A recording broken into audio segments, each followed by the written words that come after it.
Bismillahirrahmanirrahim. Assalamualaikum warahmatullahi wabarakatuh. Selamat pagi anak-anak semua. Berjumpa dengan Ibu dalam pembelajaran fikih kelas 8. Perkenalkan, nama Ibu Nanang Pujianti. Materi pembelajaran fikih bab 1 berbicara tentang sujud sahwi, sujud syukur, dan sujud tilawah. Baiklah anak-anak, sebelum kita mulai pembelajaran, mari kita bersama-sama membaca basmalah. Bismillahirrahmanirrahim. Macam-macam sujud dalam sholat ada 3 macam. Yang pertama, sujud sahwi. Dari sujud sahwi yaitu sujud 2 kali yang dilakukan karena seseorang meninggalkan sunnah ab'ad dalam sholat, kekurangan atau kelebihan jumlah rakaat dalam sholat, ataupun karena ragu-ragu jumlah rakaat dalam sholat yang ia kerjakan. Jenis sujud yang kedua yaitu sujud syukur. Pengertian sujud syukur yaitu sujud yang dilakukan karena mendapat nikmat atau karena terhindar dari bahaya atau musibah. Yang ketiga, sujud tilawah. Sujud yang dilakukan ketika membaca atau mendengar ayat-ayat tertentu dari Al-Quran. Ayat tersebut disebut ayat sajadah. Pagi ini kita hanya membahas tentang sujud sahwi. Sujud syukur dan sujud tilawah akan kita bahas pada pertemuan berikutnya. Pengertian sujud sahwi. Kata sahwi berasal dari kata saha yashu sahwan, yang berarti lupa atau lalai.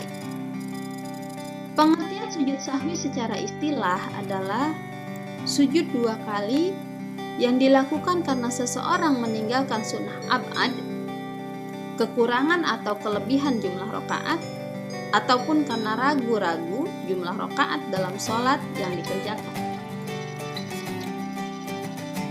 Sebab-sebab sujud sahwi. Sebab sujud sahwi yang pertama adalah dikarenakan meninggalkan sunnah ab'ad dalam sholat. Penyebab yang kedua yaitu ragu dalam hal meninggalkan sunnah ab'ad. Penyebab yang ketiga, menambah rukun atau amalan sholat karena lupa. Misalnya, kita mengerjakan ruku 2 kali dalam 1 rakaat. Harusnya 1 rakaat hanya 1 kali ruku, ternyata dilakukan ruku 2 kali, maka wajib melaksanakan sujud sahwi. Atau berdiri di waktu kita harus duduk. Misalkan kita melaksanakan sholat sudah 2 rakaat. Setelah sujud, kita langsung berdiri melaksanakan rakaat yang ketiga. Harusnya kita melaksanakan tasyahud awal. Karena kita lupa dan kita langsung melaksanakan rakaat ketiga, maka di akhir sebelum salam kita wajib melaksanakan sujud sahwi. Atau sholat zuhur yang harusnya 4 rakaat, kita laksanakan 5 rakaat karena kita lupa. Wajib melaksanakan sujud sahwi sebelum kita salam. Penyebab yang keempat, memindahkan rukun qauli atau rukun ucapan kepada yang bukan tempatnya. Misalnya, kita membaca Al-Fatihah ketika kita sedang ruku. Padahal harusnya Al-Fatihah itu dibaca ketika kita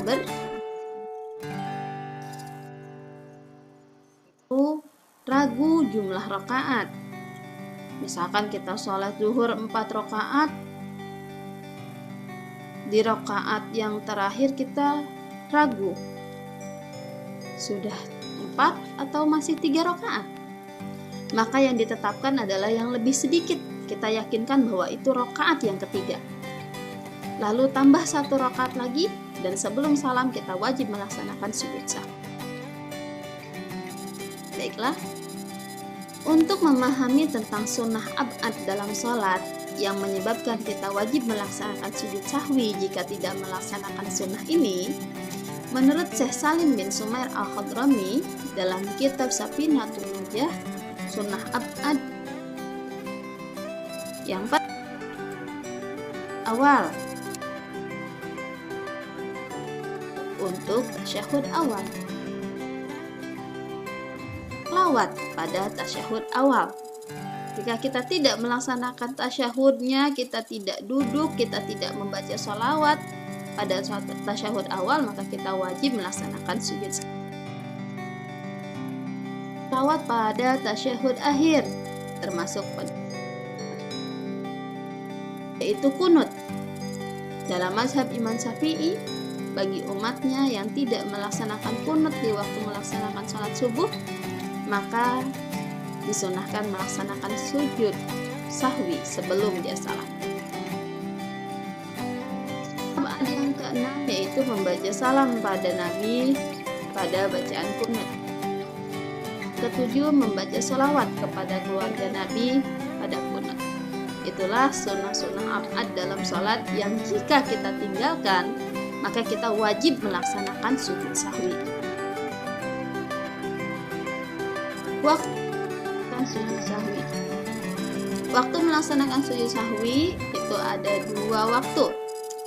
Yang pertama setelah tasyahud akhir sebelum kita melaksanakan salam dengan 2 kali sujud. Perhatikan tahapannya. Ketika kita sudah melaksanakan duduk tasyahud akhir, selesai membaca tahiyat, lalu kita sujud sahwi, membaca bacaan sujud sahwi, duduk antara 2 sujud, lagi akhir baru kita salam. Itu adalah waktu sujud sahwi sebelum kita melaksanakan salam. Sebelum salam kita sudah ingat bahwa ada sesuatu yang salah dalam salat kita, maka kita melaksanakan sujud sahwi sebelum salam. Sujud sahwi yang dilaksanakan setelah salam. Apabila terdapat penambahan jumlah rakaat dalam sholat, atau terdapat penambahan gerakan dalam sholat, atau ragu dan bisa menentukan mana yang lebih meyakinkan, maka kita melaksanakan sujud sahwi setelah bacaan sujud sahwi. Mari anak-anak, kita bacaan dari sujud sahwi. Subhana man la yanamu wa la yashu.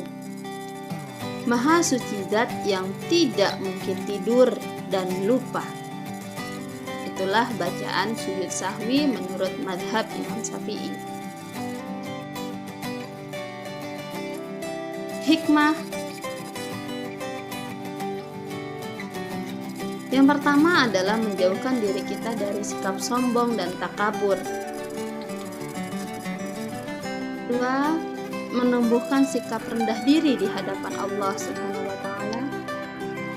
Yang ketiga, menumbuhkan kesadaran akan kelemahan kita sebagai hamba, sekaligus kesadaran akan keagungan Allah yang Maha Kuasa. Dan yang keempat, menyadarkan bahwa manusia adalah yang sering salah dan lupa, sehingga harus banyak mohon ampun kepada Allah, sekaligus kesadaran akan keagungan Allah yang Maha Kuasa. Itulah hikmah dari melaksanakan sujud sahwi.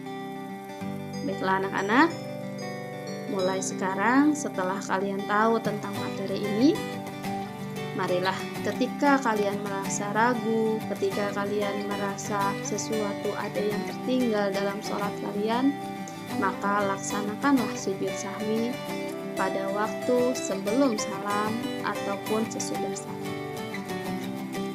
Semoga ilmu ini menjadi bekal bagi kalian. Mohon maaf jika ada kekurangan. Billahi taufiq wal hidayah. Wassalamualaikum warahmatullahi wabarakatuh.